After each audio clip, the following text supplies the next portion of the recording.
Merci de nous rejoindre sur Radio J. On le disait, effectivement, une journée d'épreuve et de deuil pour Israël, puisque c'est ce matin que les corps de 4 otages vont être restitués à l'État hébreu. Et pour en parler, elle est avec nous en direct, en studio. Rina, bassiste, journaliste israélienne. Bonjour Rina.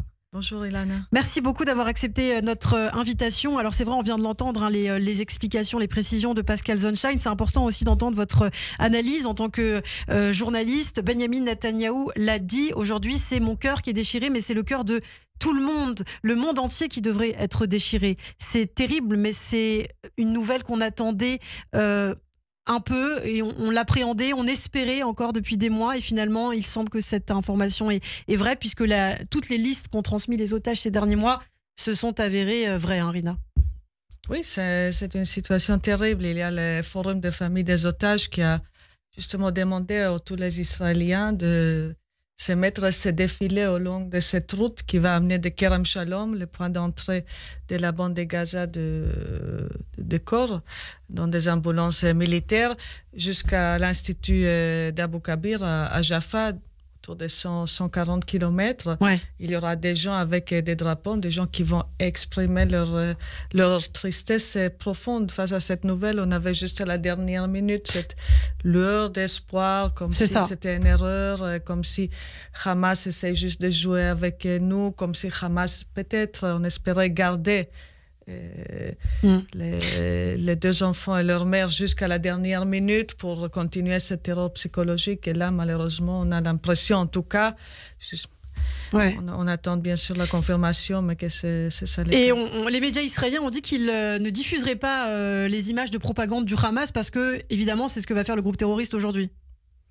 Oui, on a vu ces dernières semaines ces terribles images, cette mise en scène affreuse en fait au moment des échanges, au moment où d'abord les représentants de la Croix-Rouge signaient une sorte d'accord pour la libération des otages. Bien sûr, un accord bidon, si vous voulez bien, parce que les gens de Croix-Rouge aussi, ils sont des pions, ils jouent dans cette...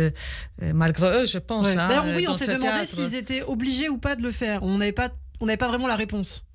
On n'a pas vraiment la réponse, mais on croit à leur bonne volonté, je pense, qu'eux aussi, ils essaient de faire pour le mieux. Est-ce qu'il y aura aussi une cérémonie ou pas? On a l'impression qu'il y aura quand même quelque chose, parce qu'il y a déjà des photos qui sont diffusées de la bande de Gaza, d'une sorte d'estrade qui était mise en place par le Hamas. Donc peut-être il y aura une sorte voilà, encore d'un spectacle terrible, comme on a vu les fois passées. Il y avait une décision, et en fait, chaque chaîne israélienne a décidé de façon indépendante de ne pas diffuser ces images qui vont probablement être diffusées par Al Jazeera.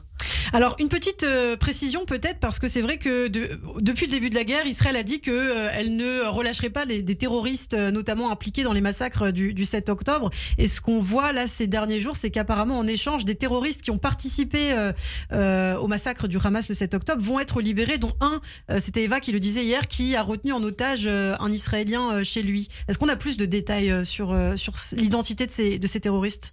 Oui, on n'a pas encore beaucoup de détails, mais ce qu'on a, c'est... En fait, il y avait un changement dans tout ce processus de libération des otages, parce qu'on se souvient d'abord, il y avait cet accord au fait qu'Agam Berger, qui est une observatrice, n'était pas libérée avec ses amis. Il y avait un moment où il y avait les soldats qui étaient libérés et pas une femme civile. Donc il y avait un changement dans ce rythme, si vous voulez bien. Le rythme s'est accéléré. Aussi, cet samedi, on attend la libération de 6 otages, pas de 3. Et tous ces changements, il y a un prix. Et le prix terrible, le prix terrible qu'Israël doit payer, c'est aussi le relâchement de ces gens, de ces monstres qui ont participé au massacre de 7 octobre. Eva, pour Rina.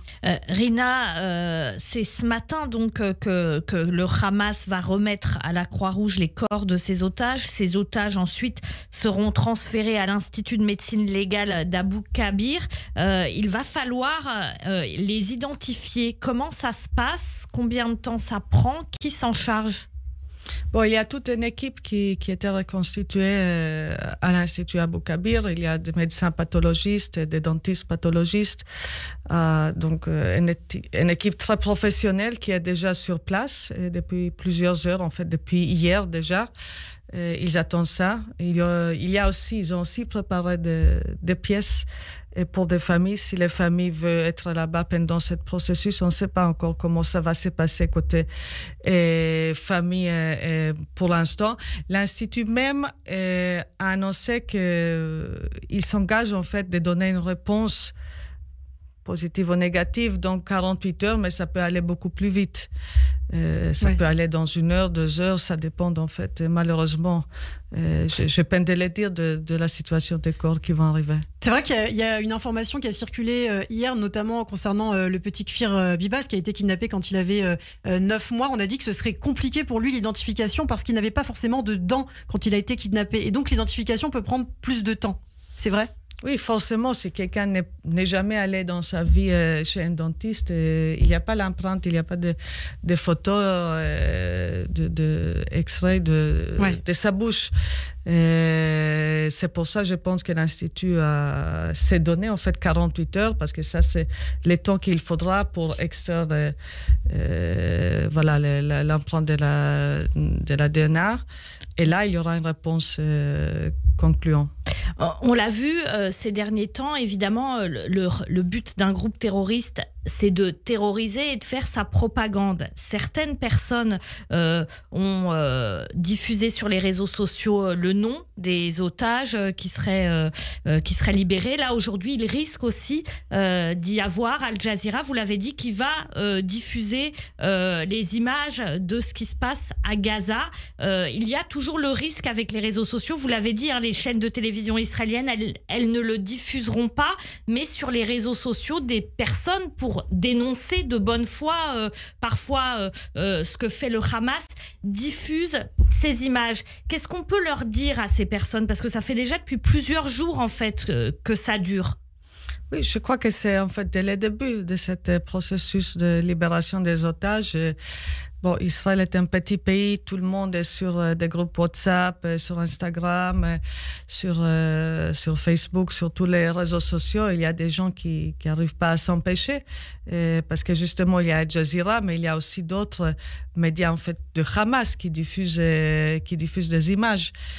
Si c'est de cette estrade, de ce spectacle terrible ou d'autres étapes dans ce processus de libération, soi-disant.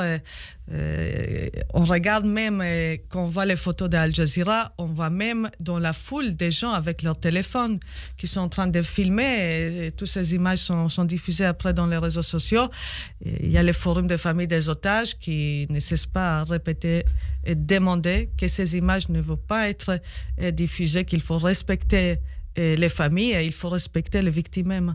Alors, on l'a dit, samedi, ce sera la libération de 6 otages vivants et non 3. Et puis après, s'enclenchera la suite des négociations. À quoi s'attendre là dans les prochains jours, Rina ? Oui, il y a déjà, on sait depuis quelques temps, il y a Steve Witkoff qui est l'envoyé spécial du président Trump et qui est en train, en fait, déjà à négocier. Donc, même si on n'a pas encore vu la délégation israélienne partir à Doha, ce qui pourra peut-être se faire la semaine prochaine, c'est ce que les sources en Israël disent maintenant. Mais en fait, M. Witkoff n'attend pas ça. Lui, il fait déjà sa diplomatie, sa shuttle diplomatie, comme on dit en anglais. Et il est en train de parler, il était déjà en Israël la semaine passée, il parle aussi au téléphone avec les Israéliens, avec les Qatariens, avec les Égyptiens, avec tout le monde en fait, et pour mettre en place justement les premiers paramètres pour essayer de négocier cette étape 2. Et maintenant la question est-ce que cette étape 2 va commencer au moment où l'étape 1 se termine? C'est pas sûr parce que c'est très proche, c'est dans quelques jours. Eh bien, on verra ça, on suivra ces développements. Merci beaucoup, Rina Bassis, d'avoir été avec nous ce matin sur Radio J. À très bientôt. Merci à vous. Radio J. Bonjour.